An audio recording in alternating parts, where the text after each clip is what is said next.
J'ai une idée. Et si j'écrivais un roman ?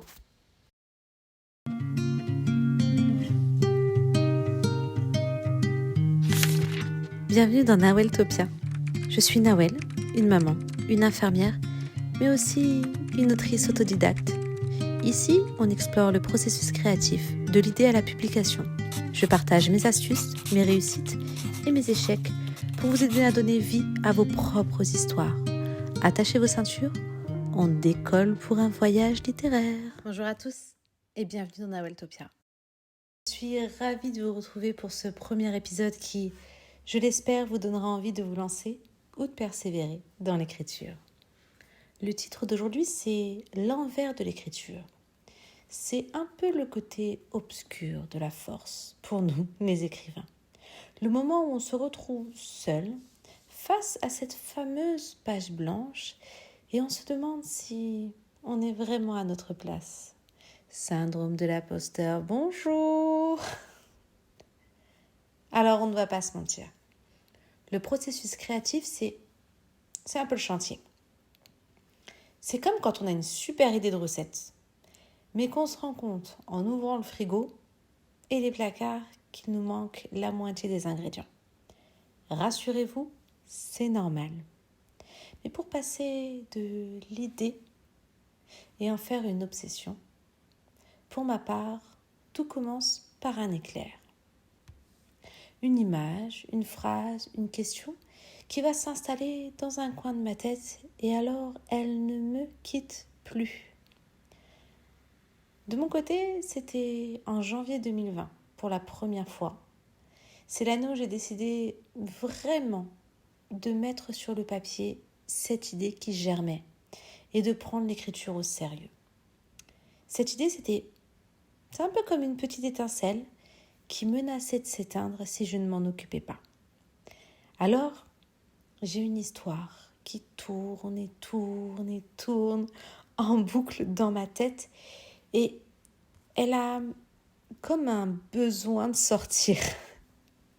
Et là commence l'étape que j'adore. Cette étape, j'aime l'appeler le cinéma intérieur. Quand une idée me vient, je ne l'écris pas tout de suite. Je ne me jette absolument pas sur le clavier. Non. Je la vis, je la joue, je la déroule dans ma tête comme un film. Je vois mes personnages, j'entends leur voix, je visualise les scènes jusqu'à obtenir le dénouement idéal pour mon histoire. C'est comme si j'avais un cinéma privé, mais sans popcorn. Enfin, ça, parfois, j'arrive à y remédier. C'est là vraiment, réellement, c'est pendant cette étape que je tisse les premières lignes de l'intrigue et que je construis l'univers mentalement. Je visualise tout le monde qui s'installe. Alors, ce qui est drôle, c'est que quand j'ai commencé, j'ai lu partout qu'il fallait faire un plan. Avec de vrais chapitres, il fallait surtout penser à faire des fiches personnages, à définir réellement un arc narratif, surtout à faire une frise chronologique. J'ai essayé, je vous jure. J'ai passé des heures sur mon plan. J'avais un truc vraiment en béton, parce que quand je fais les choses, je ne les fais pas à moitié. Et puis je me suis lancée.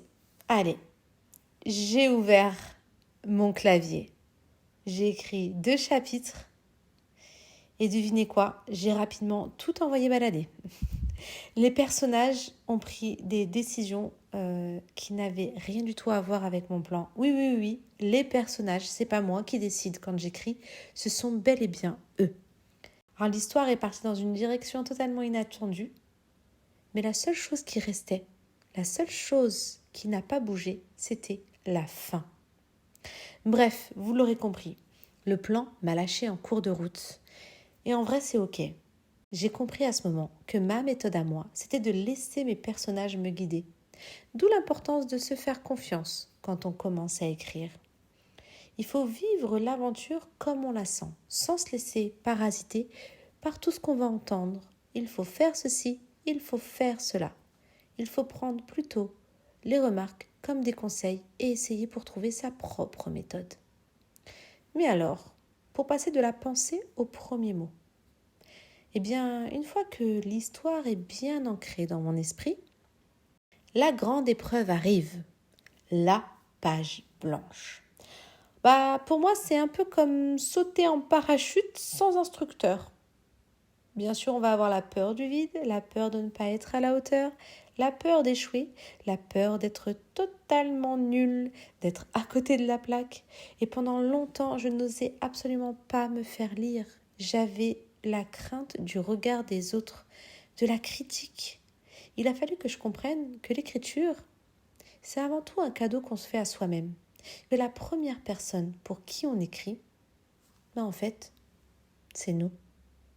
Et une fois que j'ai compris ça, eh bien, ça a été beaucoup plus facile de me faire lire. Pour surmonter le moment où on écrit, j'ai mon petit rituel qui va vous paraître peut-être un petit peu étrange. J'écris le prologue en premier. Je dis un petit peu étrange parce que régulièrement, vous allez voir qu'on vous conseille d'écrire le prologue à la fin de votre manuscrit. Mais pour moi, c'est plutôt au début. Et pourquoi je commence par le prologue ? Parce que pour moi, c'est la porte d'entrée dans mon monde. C'est le lieu où je plante les graines, où je donne une ambiance, un ton, mais sans me soucier de l'intrigue. C'est vrai, le prologue, souvent, il est un petit peu en dehors de toute l'histoire du roman. C'est un peu comme un échauffement, une mise en bouche que j'offrirais à mon cerveau avant de passer aux choses sérieuses. En même temps, on n'envisage pas de courir un marathon sans s'étirer avant. Et je vais même vous dire, il m'arrive même d'écrire le prologue et de le laisser reposer pendant très longtemps. Pour vous dire, j'ai dans mon ordinateur une bonne vingtaine de prologues qui m'attendent. Ils attendent le bon moment, le moment où je déciderai de raconter leur histoire. Alors, mon conseil pour se lancer, libérez-vous de la pression. C'est facile à dire, hein, mais ne cherchez pas la perfection au premier jet. L'écriture, c'est un brouillon. Et vient ensuite la magie de la réécriture. Et c'est ce qui va transformer votre texte en roman. Alors, si vous êtes de la team premier jet parfait, tant mieux pour vous. Mais ceci n'est pas une généralité. En général, le premier jet ne ressemble pas à grand-chose. Ensuite, ne suivez pas une méthode à tout prix. La meilleure méthode, c'est la vôtre. Si vous êtes comme moi et que le plan vous stresse, laissez-le de côté. Ou faites-le si ça vous rassure. Mais ne vous stressez pas si à un moment vous sortez un petit peu du cadre. Si au contraire vous avez besoin d'un plan, d'une structure, alors foncez. L'important, c'est d'écrire, peu importe comment on écrit. Et ensuite, j'aimerais vous dire, trouvez votre cinéma intérieur. Qu'il s'agisse d'une musique, une balade en nature, de méditation. Trouvez ce qui vous permet de visualiser votre histoire avant de courir la mettre sur le papier. Moi, j'ai l'avantage de pouvoir le faire au travail. Je suis la majeure partie du temps seule dans ma voiture. Je peux imaginer des scènes, les jouer. Oui, les jouer à voix haute. J'essaye ainsi d'en extraire un maximum de réalisme. Alors trouvez la solution qui vous met à l'aise pour explorer votre histoire avant de vous jeter sur un clavier. C'est le meilleur moyen de vous approprier votre récit. Voilà, j'espère que cet épisode vous aura aidé à y voir un petit peu plus clair dans le processus créatif. La page blanche n'est pas une menace, c'est un rendez-vous avec votre imagination.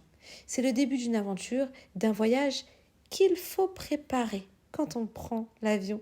On fait ses valises d'abord. Alors je vous donne rendez-vous la semaine prochaine pour notre prochain épisode où l'on deviendra de véritables archéologues des mots. En attendant, n'hésitez pas à me retrouver sur les réseaux sociaux, à me poser des questions en commentaire ou à me dire des sujets que vous aimeriez aborder. C'est tout pour moi et j'ai hâte de vous retrouver.